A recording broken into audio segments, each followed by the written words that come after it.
1916년 2월 베르댕 전선의 무인지대에서는 몇천 구의 시체가 나날이 쌓이고 있었는데요.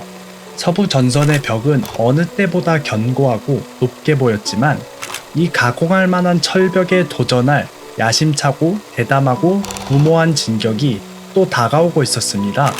그 쏨 전투, 첫날의 진격은 영국 현대사의 최악의 날로 불리고 있습니다. 7월부터 4개월 동안 무려 300만 명이 싸우고 30만 명 이상이 사망한 쏨 전투에 대해서 알아볼까요?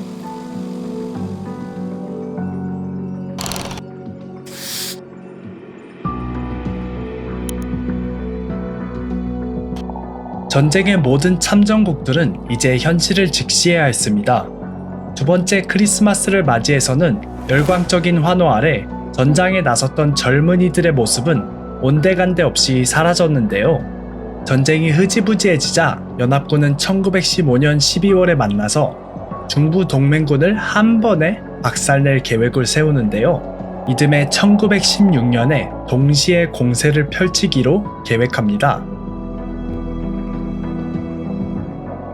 동쪽에선 러시아, 남쪽에는 이탈리아, 서쪽에선 프랑스, 영국이 진격하는 식으로 동시에 공격하여 동맹군을 분산시켜 무너뜨릴 계획이었습니다. 영국은 수십 년 동안 대영 제국을 지배하는 데에 막강한 해군을 유지시키면서 대규모의 육군이 필요하지 않았는데요.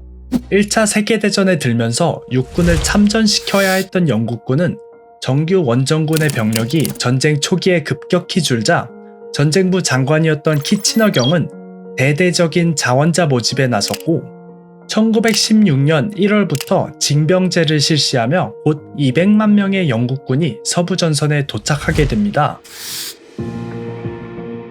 급격하게 전력이 증강되면서 장비가 심각하게 부족했을 뿐만이 아니라 대부분의 병사들이 전투 경험이 없는 새내기였습니다. 영국 참모총장이 된 야심가 헤이그는 전력이 대폭 증강된 영국군이 전장의 주인공이 되길 원했는데요. 그는 보금로에 가까운 플랑드르 지방에서 공격하길 원했지만 프랑스군 사령관 조프르와 같이 솜강 지방에서의 합동 공격에 합의했고 연합군은 대규모 공격에 만반의 준비를 합니다. 하지만 독일군이 1916년 2월에 베르댕의 기습 공격을 시작하면서 연합군의 계획을 완전히 망가뜨렸는데요. 대부분의 프랑스군이 베르댕 전역으로 이동하고 전투가 장기화되자 베르댕은 지옥의 도살장이 되고 있었습니다. 이제 영국군 주도로 바뀐 쏨강 진격의 주 목표는 베르댕에서 프랑스군에 대한 압박을 해소하고 독일군의 손실을 최대화하는 거였는데요. 프랑스 사령부의 계속되는 압력에 드디어 7월 1일로 진격의 날을 정한 영국군의 계획은 정말로 야심찼습니다.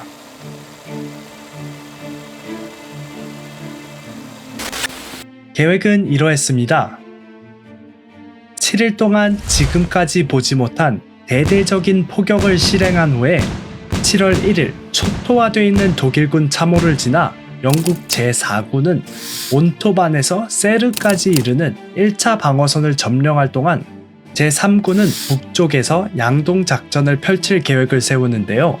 그 후 2단계에선 제4군이 2차 방어선과 3차 방어선을 뚫고 예비대가 돌파구를 통해 아라스 쪽으로 북진하는 계획이었습니다. 하지만 독일군은 방어선이 3단으로 배치돼 있을 뿐더러 땅 깊숙이 위치한 콘크리트 벙커로 단단히 방어선을 구축했는데요. 헤이그는 기병대를 후방에서 대비시킬 정도로 돌파구를 뚫는 데에 자신만만하였습니다.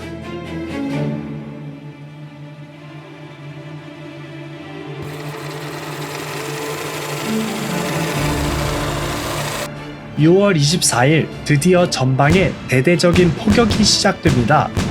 일주일 내내 1500여 문의 야포에서 150만 발의 포를 쏜 후 영국군 사령부는 독일군 방어선이 초토화됐을 거라고 믿고 7월 1일 계획대로 공격을 진행합니다.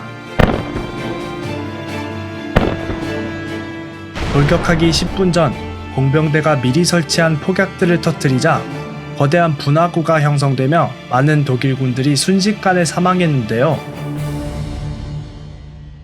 프랑스 제6군의 5개의 사단, 영국군 제3군의 2개의 사단, 그리고 주 공격을 맡을 영국군 제4군의 11개의 사단이 독일군 제2군을 향해 일제히 진격을 하기 전 대기합니다.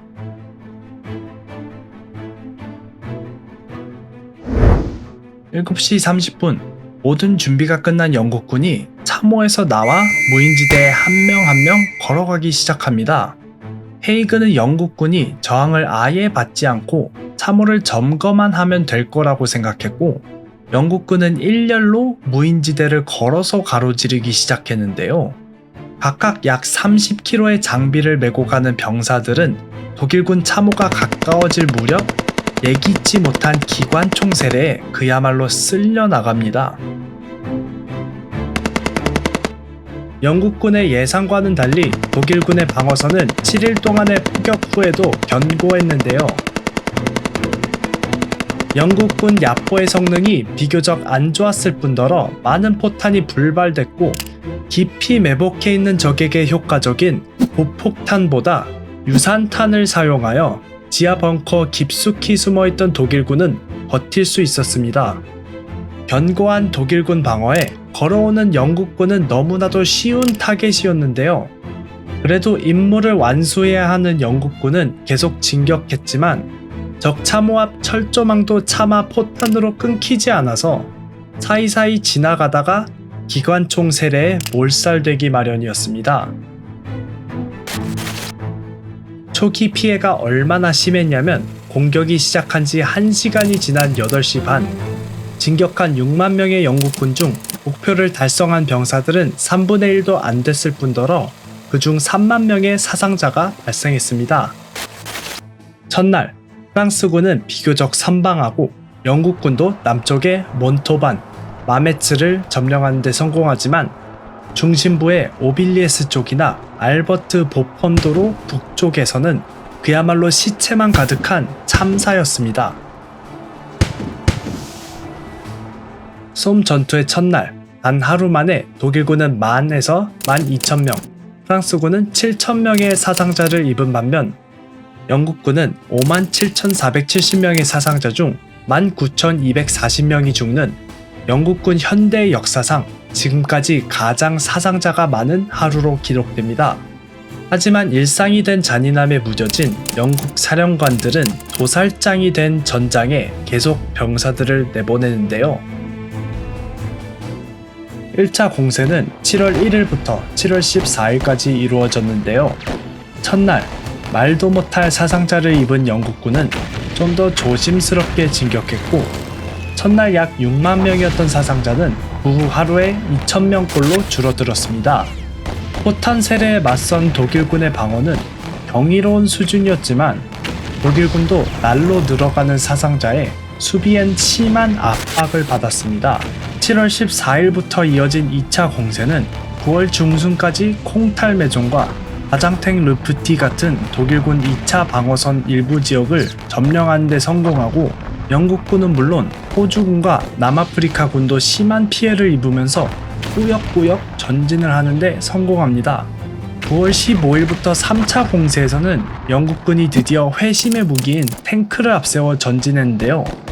플레르 쿠르슬레트 전투에 처음 등장한 마크 1 탱크는 처음엔 독일군을 공황 상태에 빠뜨려 도망치게 만들었지만 잦은 고장과 일단 너무 적은 숫자에 솜 전역에 운송된 49개의 탱크 중 32개만 운행이 가능했고, 그중 9개만 독일군 방어선에 다다를 정도로 처음엔 굉장히 비효율적인 무기였습니다. 물론 연합군의 진전은 몹시 느렸고 사상자도 쌓여갔지만 연합군의 물량 공세와 로이스 경기관총, 가스탄, 탱크 등 새로운 공격 전술에 독일군의 사상자도 엄청난 수준에 다다랐는데요. 9월이 독일군에게 솜 전투 중 가장 많은 사상자가 발생한 한 달이었습니다. 헤이그는 연말이 되자 여기저기서 압박을 받았는데요. 계속되는 전투에 병사들이 지쳐 있었을 뿐만이 아니라 독일군이 다른 전선에 가는 걸 막기 위해 11월 중순까지 전투를 마무리 짓기를 원했습니다. 마지막 11월 18일까지 연합군이 진격하고 이후 안 좋아진 기후 때문에 진흙탕이 된 전장을 더 가로지를 수 없었습니다. 그렇게 쏨 전투는 막을 내립니다. 영국군과 프랑스군은 총 63만 명 정도의 사상자를 냈지만 4개월 동안 9.7km밖에 진격을 하지 못했는데요.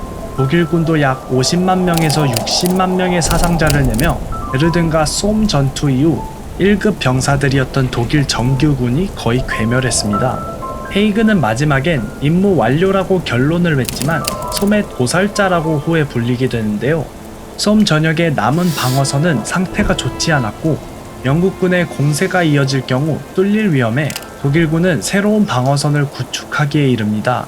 다음에 독일군은 새로 만든 힌든버그 라인으로 전략적 후퇴를 합니다.